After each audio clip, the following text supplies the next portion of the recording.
It was the summer of '67, and I wasn't quite 14.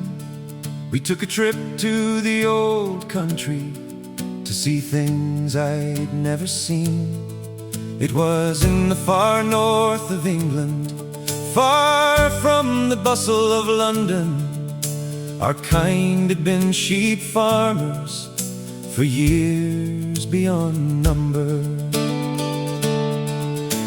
The summer fields in North Yorkshire were like something I'd never seen.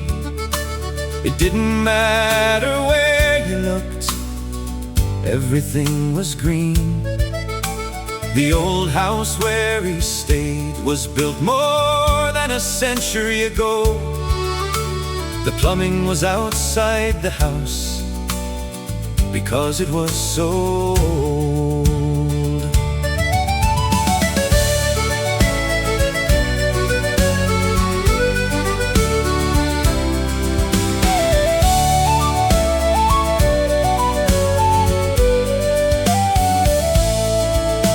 I met a young Yorkshire lad, about the same age as me. We were fascinated with each other. Our conversation was honest and free. He asked me if I thought the Beatles were truly finally dead. I told him no, because their songs were still playing in my head.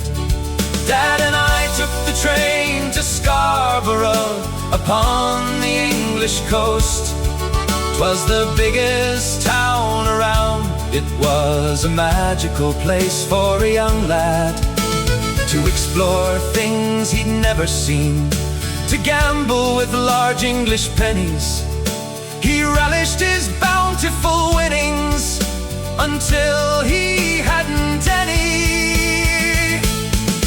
Later I heard Simon and Garfunkel sing about Scarborough Fair, and it reminded me of the time I'd spent wandering there. It was a seaside escape with a history of its own, and I laughed to think I'd been there before they'd made it known. Are you going to Scarborough Fair? Their song gently asked me. I replied that I'd already been there, in that town by the sea.